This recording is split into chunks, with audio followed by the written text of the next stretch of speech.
lindões, Chrysler aqui, e no vídeo de hoje a gente vai falar sobre a terceira parte de La Casa de Papel, ou terceira temporada, se você preferir, porque eu tive acesso aos 3 primeiros episódios. A série ela vai ter 8 episódios, segundo o IMDb, e cada episódio tem aí em torno de uns 45 minutos, mas a série estreia oficialmente na Netflix dia 19 de julho. Então, olha, pra você não perder nada sobre as novidades dos filmes e das séries, se inscreve no canal e clica no sininho pra receber notificação pra quando tiver um vídeo novo, porque eu sempre tento trazer o conteúdo em primeira mão aqui pra vocês. La Casa de Papel se tornou um fenômeno aqui no Brasil quando ela veio pela Netflix, mas na realidade a parte 1 e a parte 2 elas foram produzidas pela Antena 3, que é uma TV portuguesa, porque era bem naquela época que a Netflix ela tava pegando algumas obras, comprando, pra desenvolver se elas se tornassem um sucesso, o que foi. Inclusive a série ela foi reeditada quando ela foi pra Netflix, e é por isso que a gente pode ver que tem alguns episódios que tem uma minutagem muito maior que o do outro, não foi realmente super distribuído,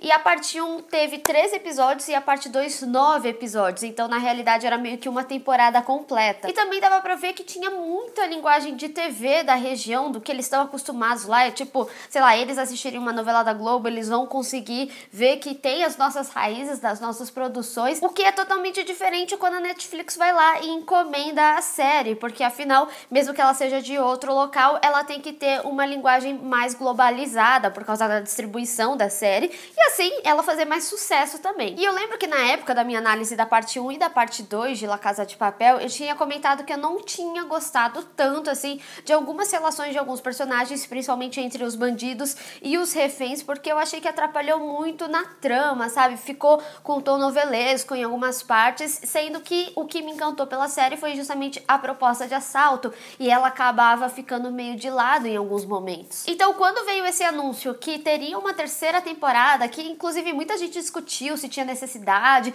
porque afinal fechou o enredo, eu até que fiquei bastante curiosa, porque eu sabia que ia mudar muita coisa na narrativa, já que seria a Netflix produzindo. E isso já é bastante notável, até porque a minutagem dos episódios é bem média mesmo, não tem nenhum discrepante, pelo menos até agora dos que eu assisti, e também a gente tem 8 episódios, né? Apesar da Netflix já ter confirmado que vai ter uma quarta temporada, está confirmada pela Netflix, então pode ser que a resolução só venha no final, que nem foi lá na parte 1 e na parte 2. Em uma entrevista, o produtor executivo da série, o Alex Pina, ele disse que essa parte 3, ela tá muito maior de magnitude e de complexidade, e que eles demoraram o dobro de tempo para gravar do que eles levaram para as outras partes. E já nesses 3 primeiros episódios, você já entende completamente o porquê dele ter falado isso, né? Porque a série agora ela tá com um parâmetro mundial, porque a gente acompanha onde que tá cada personagem e como que tá a vida deles, e logo no início a série já te ambienta disso. E não é só pelo mundo que a história engrandece, mas também Madrid, ela engrandece muito, a gente conhece vários marcos históricos,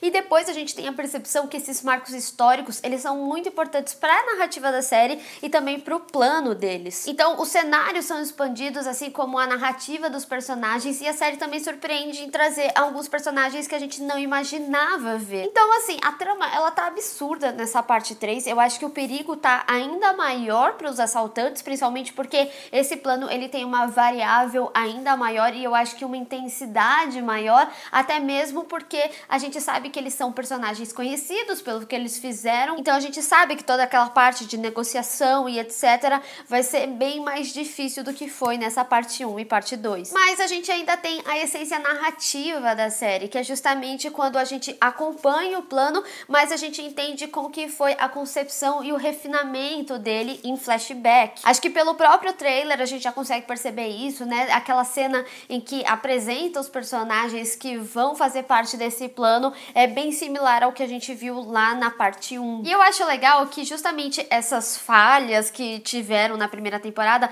elas acabam virando piada nessa parte 3 aqui, como por exemplo, as próprias regras do professor, né? E a gente também tem a adição de novos personagens, só que eu tenho que dizer que eu não consegui me apegar por nenhum ainda, até o terceiro episódio. Eu acho que é muito gritante a diferença deles com os personagens que já existiam na série, porque eles estão muito à vontade com os personagens dele, como a própria Nairobi. Inclusive ela ganha mais destaque nessa temporada justamente por isso, porque ela engrandeceu muito ao longo da primeira parte e da segunda parte, e os novos caras, eles parecem que só estão tapando o buraco porque eles precisam de um número maior até o momento da série que eu tô assistindo.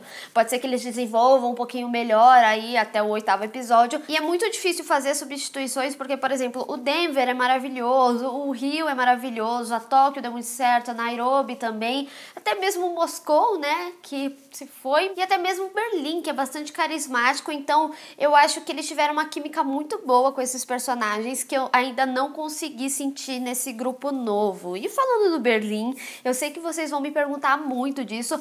Obviamente o Berlim entra naquela coisa, né, de embargo, porque eu consigo trazer o vídeo antes pra vocês, mas eu não posso revelar muitas coisas. Mas o que eu tenho pra dizer pra vocês é que vai surpreender e é fundamental pra essa terceira parte. É o máximo que eu posso dizer. Além disso, depois de ter toda essa magnitude, a gente tem um plano muito difícil, praticamente impossível de executar. A gente tem o agravante do Rio, né, dele ter sido pego, e também o envolvimento da Lisboa, porque ela pode ser muito útil na questão dessa parte de negociação, porque afinal ela estava do outro lado, mas ela também pode ser uma pessoa que acabaria com tudo facilmente ali. E sem falar também que agora que eles tiveram o primeiro plano que deu certo, agora eles têm muito mais recursos. E uma coisa que eu achei interessante é que a série, ela abordou o próprio sucesso dela, mesmo que seja uma ficção, mas como que essas simbologias trabalhadas afetaram ao redor do mundo. Então eu achei uma percepção bem legal dentro da narrativa que eles querem propor, né, com aquela história de Robin Hood e tudo mais. Uma coisa que eu achei que foi uma boa adição pra série foi trazer algumas discussões